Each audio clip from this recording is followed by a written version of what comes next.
Hola, bienvenidos a este canal de bioinformática. El tema de hoy que vamos a tratar es ¿qué son los modelos QSAR? ¿Para qué sirven? ¿Cómo los podemos utilizar? ¿Cómo los podemos hacer? Este es un video más teórico de los que venimos acostumbrados, pero pensé que era necesario hacerlo previo a los siguientes videos donde vamos a utilizar un montón de herramientas de bioinformática para hacer QSAR. Entonces, esta es la parte teórica. Si ya la conoces, pues igual te la puedes saltar y esperar los otros vídeos. Bien, ¿qué son los modelos QSAR? QSAR significa Quantitative Structure Activity Relationship, o sea, hace la relación cuantitativa estructura-actividad. Es decir, cómo la estructura química del compuesto define la actividad de este mismo en un organismo biológico. ¿A qué me refiero? Yo voy a utilizar un algoritmo, una fórmula matemática, un sistema de redes neuronales, es decir, un sistema estadístico matemático con el que voy a predecir cuál va a ser la actividad de un compuesto. Por ejemplo, yo quiero hacer una predicción sobre cuál es la dosis letal 50 de mi nuevo plaguicida. ¿Qué es esto de la dosis letal? Pues la concentración a la cual se muere la mitad de la población en la que lo estoy probando. Si son ratas, pues tengo un grupo de 100. ¿A qué concentración se me murieron 50? Seguramente con este ejemplo habrán empezado a pensar cuál es su utilidad, ya que esto nos va a permitir reducir ampliamente todo el uso de animales vivos en experimentación y es muy útil. Esto tampoco podría ser sin esos experimentos que ya se han hecho, ya que el modelo QSAR parte de los estudios experimentales que ya están hechos, que están reportados, de los estudios experimentales que se hicieron desde 1900 y tantos hasta la fecha. Tenemos bases de datos de ellos, entonces tomamos todas esas bases de datos y con eso nosotros hacemos una predicción sobre compuestos de los que no conocemos, como generando el algoritmo. Entonces su base es los datos experimentales que ya de los compuestos que ya se conocen. Posteriormente hacemos un algoritmo y entonces hacemos la predicción de compuestos de los que su toxicidad no se conoce. La premisa es: moléculas químicamente similares, estructuralmente similares, causan efectos similares. Esto no es algo nuevo del modelo QSAR. De hecho, se dividen, por ejemplo, los plaguicidas se dividen en organofosforados, carbamatos, piretroides, organoclorados, y cada uno de ellos tiene un modo de acción particular. Incluso puedes encontrar toxicidad de los organofosforados. Entonces tú ya tienes que un grupo químico causa toxicidades similares. Lo mismo está pasando y entonces se utilizó eso para decir, con base en ello voy a hacer la predicción de esta toxicidad. De tal forma que nos quedamos con que la toxicidad de un compuesto puede ser explicada por su estructura química. Vale. ¿Qué tipos de QSAR encontramos? El QSAR, digamos el común, es cuantitativo, es decir, voy a tener un valor cuantitativo. ¿Cuánto? Por ejemplo, en el caso de la DL50, a mí me daba un valor de DL50 de 230 miligramos por kilogramo de peso, por ejemplo.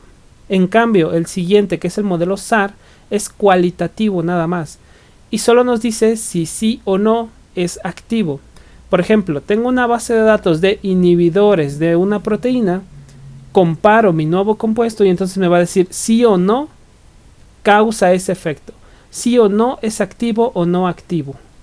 Y vamos a ver algunas herramientas posteriormente muy características. Otro ejemplo son los 3D QSARs o 3D SAR. La única diferencia es que estos toman en cuenta los parámetros tridimensionales para hacer la predicción. Esa es la única diferencia. La base es la misma. Toma en cuenta, por ejemplo, la superficie de interacción polar del ligando o bien el sitio de unión de la proteína. Claro que sí son más específicos porque hay estructuras proteicas que tienen un sitio de unión muy particular y entonces tú diseñas un nuevo fármaco hacia esa proteína en particular. Para poder hacer un QSAR, lo primero que tienes que hacer es definir cuál es tu endpoint. Esto lo dejé así porque en la literatura siempre lo van a encontrar como endpoint, aunque sería una traducción de punto final. ¿Cuál es tu objetivo? ¿Cuál es tu punto final? Y es que cada modelo QSAR solamente predice un endpoint. Por cada endpoint requiero un modelo diferente. puede ser este modelo actividad enzimática. Quiero que midas la actividad enzimática de citocromos. Quiero que hagas una predicción de la toxicidad aguda de este nuevo medicamento. Quiero que saques una IC50 para esta enzima de este nuevo compuesto que quiero probar. La DL50, la CL50. Puedo probar todos los puntos, todo, literalmente todo lo que se les ocurra. Es hacer una predicción con base en lo que ya se conoce.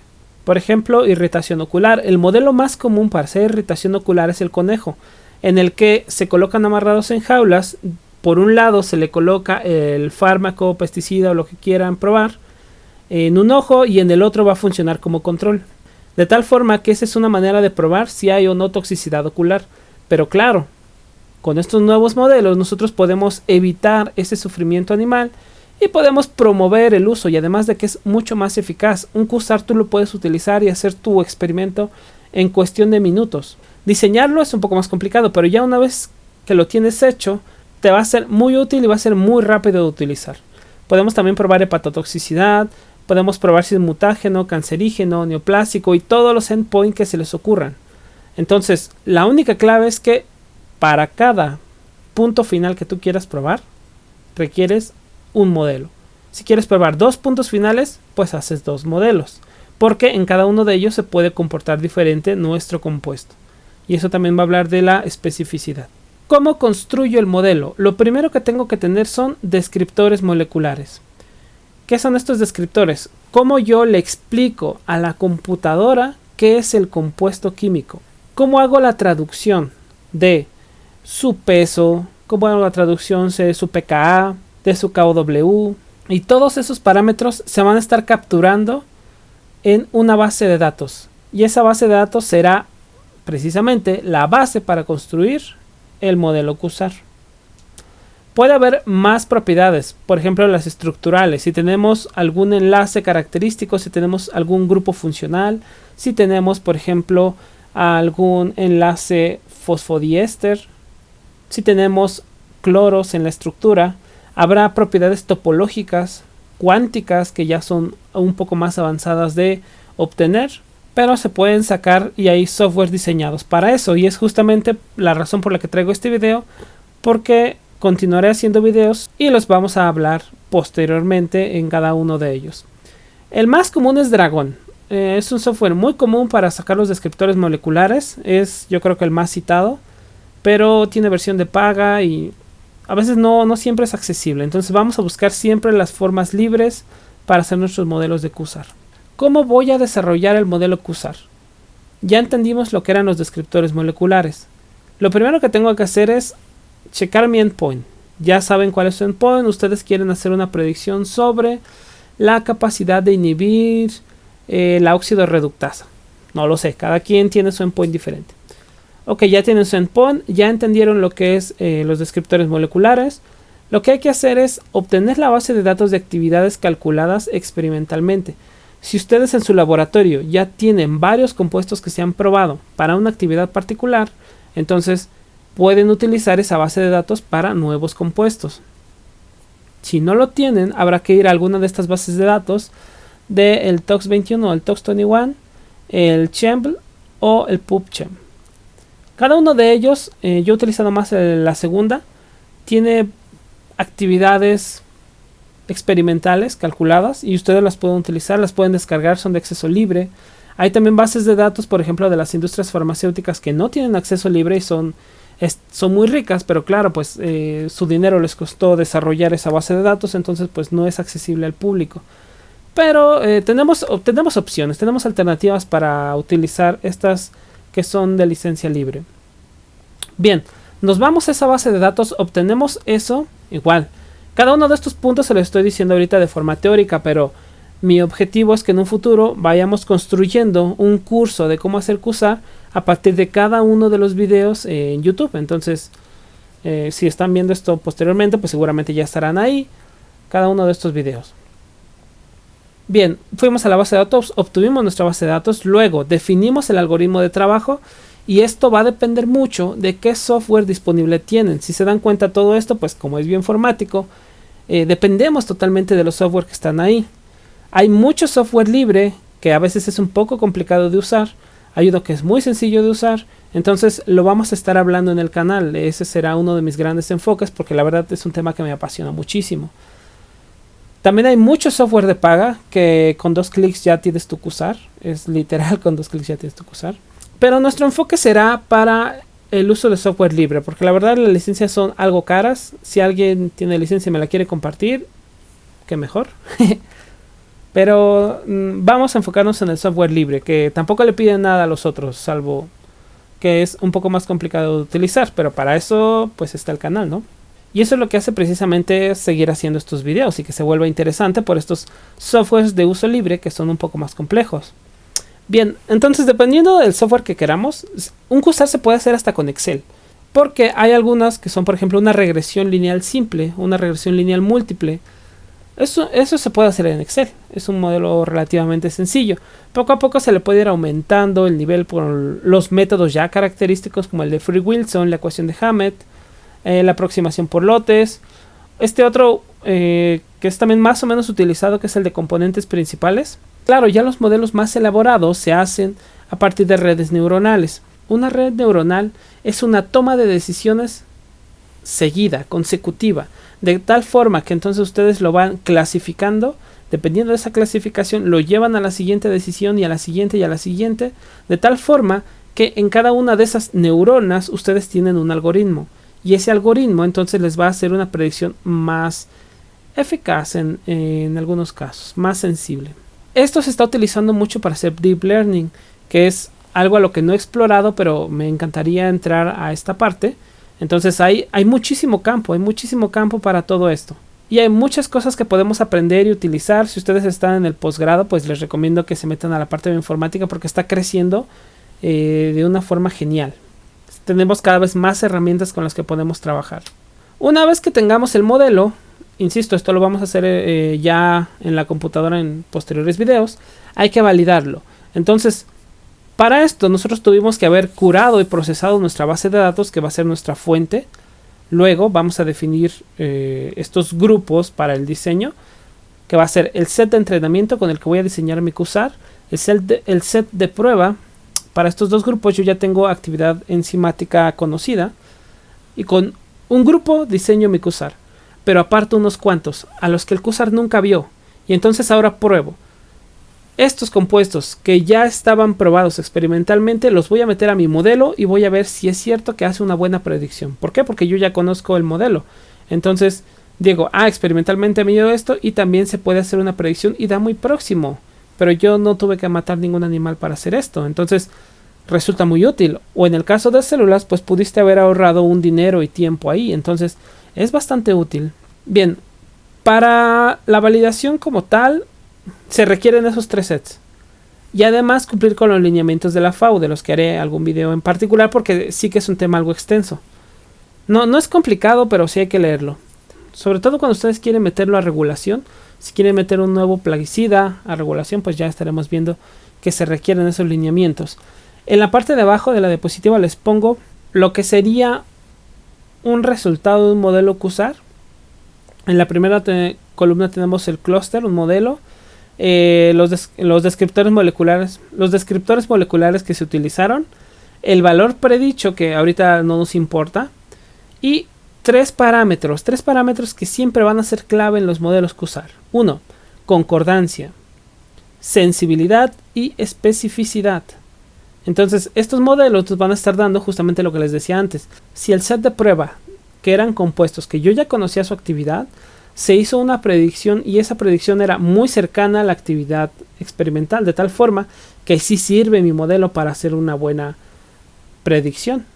De tal forma que cuando ustedes reportan un modelo QSAR tienen que poner estos parámetros de cuál fue la sensibilidad, especificidad y concordancia, la cantidad de químicos que se utilizaron para diseñar el modelo, la cantidad de compuestos para el set de prueba, y pues el set de predicción será un grupo de compuestos del que no conozco yo esa actividad, y entonces ya me va a dar los parámetros.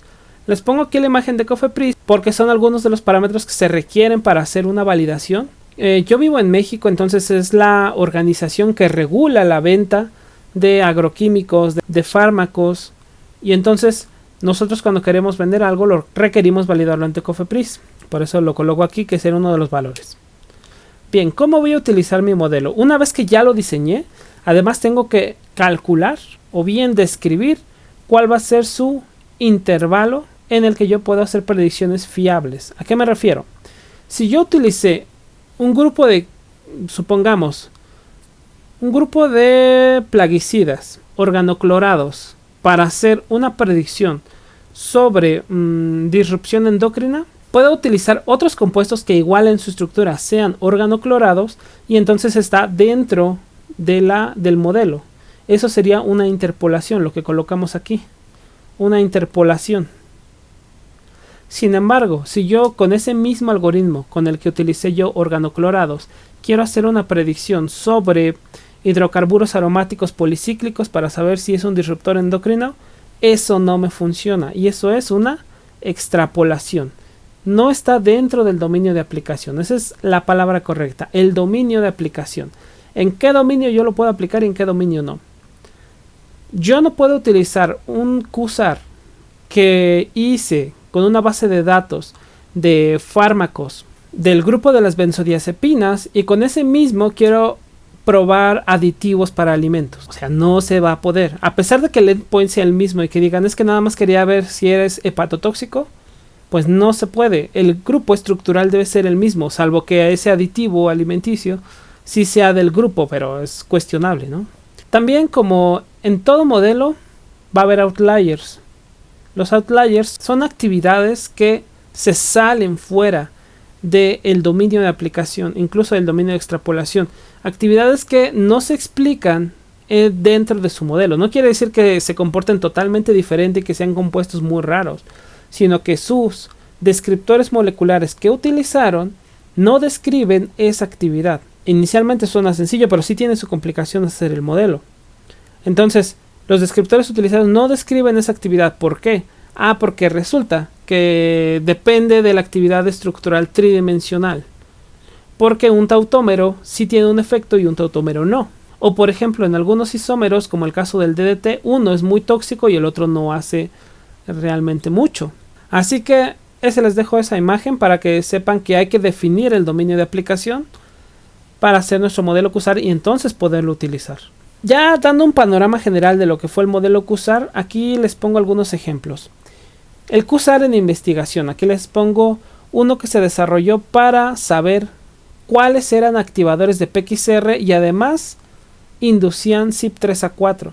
¿Y esto para qué nos sirve? Pues porque CYP3A4 es el citocromo que más metaboliza genobióticos en el humano. Si yo le quiero dar un fármaco a un paciente con cáncer y además este fármaco induce ampliamente CYP3A4, quiere decir que lo va a metabolizar. Por lo tanto, este fármaco va a tener menos efectividad porque cuando llegue a la célula se va a estar metabolizando rápidamente. Rápidamente lo va a estar metabolizando y entonces su efectividad va a bajar.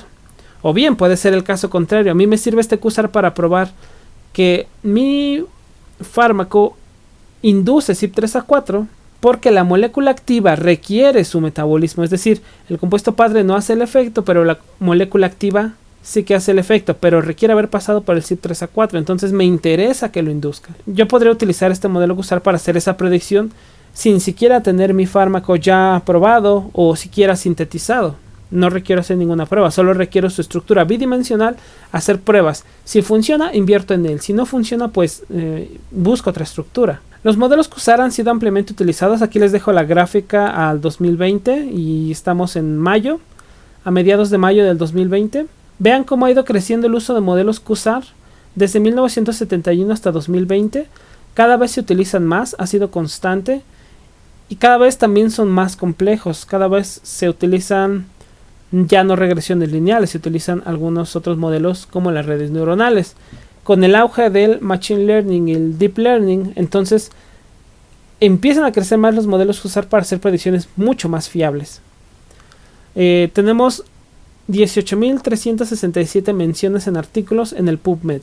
Lo pueden revisar ahí en el PubMed, que es nuestra base de datos confiable para investigación. Bien, otra cosa importante que me gustaría mencionarles es que el QSAR como fuente laboral. Les pongo aquí dos de las empresas que en México están, desconozco en otros países, pero en México está QSAR Analytics y Kivic del Instituto de Química de la UNAM. Estas dos empresas trabajan QSARs para la industria. Lo que hacen es, mandas tu molécula, ellos te hacen la evaluación QSAR, te hacen el modelo y te hacen el reporte para que tú lo metas ante COFEPRIS y entonces COFEPRIS te lo acepte y entonces tú puedas vender tu molécula. Se puede utilizar principalmente para impurezas, es decir, no es mi compuesto principal, pero durante la síntesis se generan algunas impurezas y entonces para no gastar en pruebas para cada impureza, porque pueden llegar a ser muchas, entonces le hago el modelo QSAR y con eso puedo meter al mercado mi producto. Están ellos que lo hacen y además hay empresas que los revisan, es decir, tú lo mandas a un tercero autorizado y ellos revisan tu modelo QSAR y entonces lo mandan a COFEPRIS y ellos vuelven a revisar tu QSAR. Entonces tú puedes aportar ahí en cada una de esa cadena. Ahora, esto pasa en México, no sé si en Perú, en Colombia, en toda América, en España, haya estas empresas, si no podrías empezar a formar una. Yo me dedico a la parte de investigación, ese es mi fuerte, pero aquí sin duda hay muchas oportunidades que ustedes pueden aprovechar. Hay mucho campo y esto va a seguir creciendo, porque la cantidad de moléculas que entra al mercado es muy alta y además los costos de producción más los costos de la investigación en toxicidad, pues resulta que para las empresas no es muy bueno. Entonces los modelos QSAR disminuyen los costos y además evita el uso de animales en el laboratorio. Eso es bastante bueno. Así que hay muchas ideas ahí. Ustedes pueden ir desarrollando. Y aquí en el canal les vamos a estar dejando algunos tutoriales sobre tener descriptores moleculares, cómo hacer mi algoritmo, mucho software que hay disponible. Si ustedes tienen alguno también les recomiendo que me lo pongan ahí en los comentarios para hacer un análisis, para hacer un desglose de cómo está diseñado, en qué se basa, qué método utiliza y eventualmente hacer algún video donde comparemos. Hay muchos, hay muchos porque esto está creciendo demasiado. La predicción bioinformática está creciendo muchísimo. Los modelos in silico se utilizan cada vez más y además como nos permite que entre más datos experimentales tenga, más fiables se vuelven, pues entonces cada vez son más útiles. Al inicio probablemente tenía menos datos y empezaban a crecer reciente los algoritmos. Hoy en día con el Machine Learning, el Deep Learning y con el aumento del poder de cómputo que tenemos disponible, pues imagínense, además las bases de datos disponibles cada vez son mayores. La EPA, la organización que se encarga de regular todo esto en Estados Unidos, tiene una base de datos y tiene una herramienta de QSAR bastante buena, que es EPITest. La OCDE tiene el QSAR Toolbox. Aquí estaré hablando de cada uno de esos softwares, a ver qué tal nos va, si resulta interesante alguno. Y también les hablaré sobre los proyectos que estamos llevando a cabo para, en este caso les digo, investigación. Y si tienen alguna idea de alguna empresa, pues también déjenlo en los comentarios ahí para empezar a promoverlo entre la comunidad. Y tienen todo mi apoyo en ese caso. Pues un saludo, nos vemos, hasta pronto. Espero les haya gustado esta temática de los QSAR porque se viene una tanda de videos de QSAR interesantísima. Hasta luego.